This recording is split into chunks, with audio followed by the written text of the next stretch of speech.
आइए अगली कहानी जो है हमारी स्टोरी नंबर 11। ये है एक समय की बात है।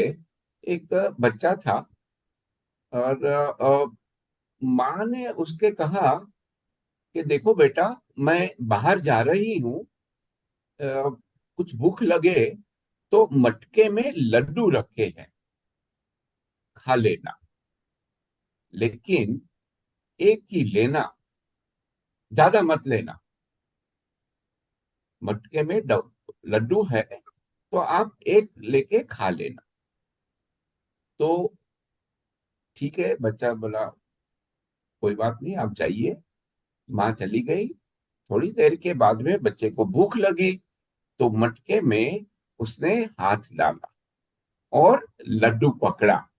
फिर उसे थोड़ी लालच हो गई और दो लड्डू पकड़ लिए। दो लड्डू पकड़ लिए, हाथ बाहर नहीं निकलता है। माँ ने कहा था देखो, दो लड्डू पकड़ोगे अंदर भूत है, हाथ पकड़ लेगा। तो अभी बच्चा दो लड्डू है हाथ में, दूसरा छोड़ने को तैयार नहीं है और हाथ बाहर निकलता नहीं। मटके का मुंह छोटा था तो हाथ बाहर निकलता नहीं है और वो परेशान हो गया। थोड़ी देर के बाद माँ आई और देखा, वो समझ गई और बोला दो लड्डू पकड़े हैं ना?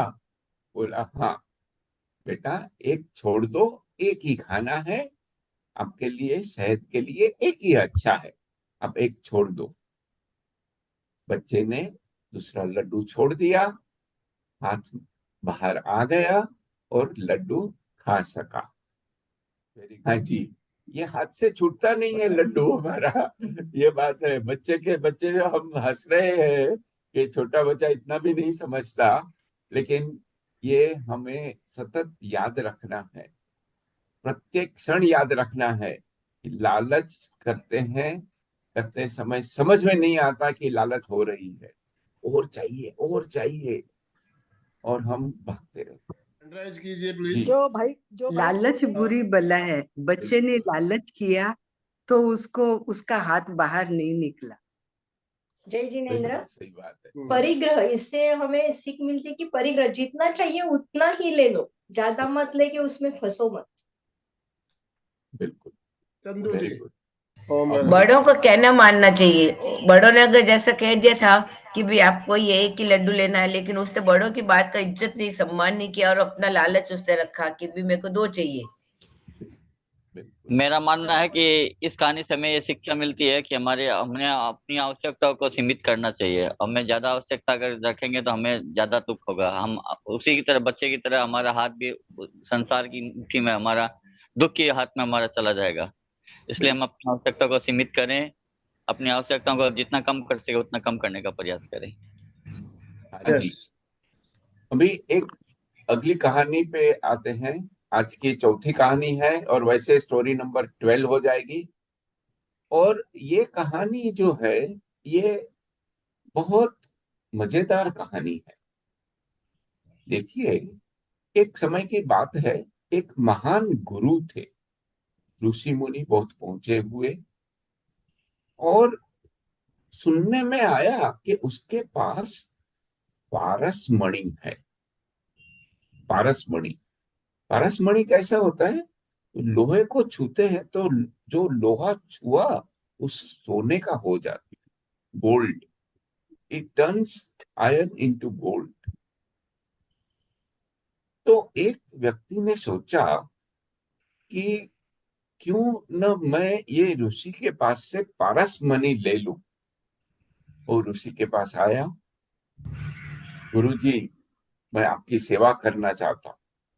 उसके साथ में रहा, खाना बनाया, सब कुछ किया, बहुत अच्छे से सेवा की। गुरु प्रसन्न हुए, बोला क्या चाहिए, आप कुछ लेने के लिए आए हो? बोला सही बात है, हमने सुना है आपके पास पारस मणि है, मुझे वो पारस मणि दे दो। मैंने सोचा ठीक है, ठीक है। देखो, वो नदी के पास पेड़ है ना, वहां पर पारस मणि मैंने फेंक दिया है, आप ले लीजिए। वो दौड़ा भागा, पारसमणि मिला उसको और अपने घर गया, और जैसे लोहा को छूता है सोना बन जाता है।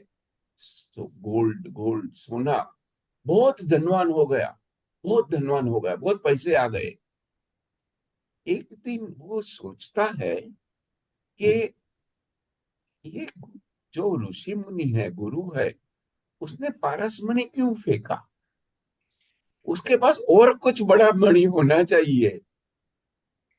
वो भागते वापस ऋषि मुनि के पास आया और वंदना की और बोला, आपने मेरे को पारस मणि दिया, बहुत अच्छी बात है, लेकिन मुझे बताइए आपने क्यों नहीं इसका यूज किया? आप तो उपयोग में नहीं लिया, आपने तो फेंक दिया, मतलब आपके पास कुछ बड़ी बात है। ऋषि ने क्या कहा? ऋषि ने कहा, मेरे पास और बहुत बड़ा पारसमणि है। और उसने ऋषि ने उसको समझाया, ये जो मटेरियलिस्टिक वर्ल्ड है, ये जो भौतिक हमारे साधन है, उससे क्या सुख मिलता है, और एक परमानेंट सुख जो स्थायी है उसके बारे में समझाया। वो उसने भी पारसमणि फेंक दिया और दीक्षा ले ली। जीवन के उच्चतर मूल्यों को समझे, जो आध्यात्मिक समृद्धि है उसे समझे। आध्यात्मिक समृद्धि ये सोने और चांदी से बहुत बड़ी समृद्धि है। जय जिनेंद्र। आइए, इस स्टोरी से अपने को ये एक जानने को मिलता है, अपन पूरे दिन भोग विलास में सुख सुविधाओं में जीते हैं और सुबह जल्दी उठ के एमपी के फिटनेस में क्यों आते हैं कि कुछ अपने को नया मिलेगा, कुछ अलग से मिलेगा।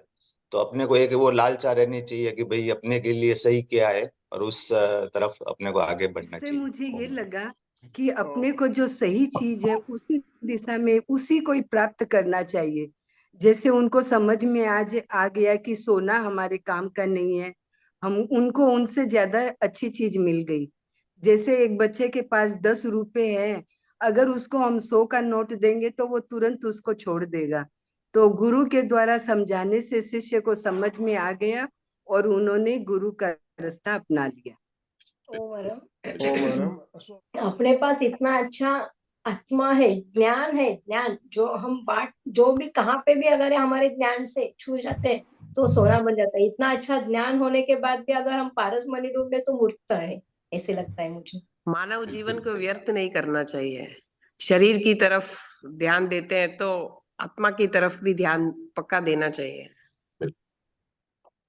जय जिनेंद्र सभी को। हाँ जी। कहानी तो बहुत बढ़िया थी। यदि हम चिंतन करेंगे, जब उसने चिंतन किया तब वो वापस उस गुरुजी के पास गया और तब उससे उसका फल मिला। चिंतन नहीं करोगे तो कोई फायदा नहीं है। कहानी सुनते रहो। जिनेंद्र, ओम अरहम। मुझे ये समझ में आ रहा है कि लालच का कोई अंत नहीं है। ये पिछली कहानी की तरह ही है, लालच का कोई अंत नहीं है। जब हम भौतिक लालच में सब खो जाते हैं और हमारा लालच तो बढ़ता ही जाता है, जो एक मिल जाता है फिर और चाहिए। लेकिन अच्छे गुरु की अगर हमें प्रेरणा मिलती है तो हमें लालच से मुक्त होने के जब चांस मिलते हैं तो हमें अच्छे गुरु के पास समर्पण करके आगे की भविष्य की या आगे के जन्म की या जो भी कह दें। बहुत बढ़िया। भौतिक सुख ही सब कुछ नहीं है, हमें आध्यात्मिक सुख है उसके ऊपर भी ध्यान देना चाहिए, क्योंकि जो ये मतलब जो संतोष है वो तो धन से ही मिलेगा ना। ओम अरहम।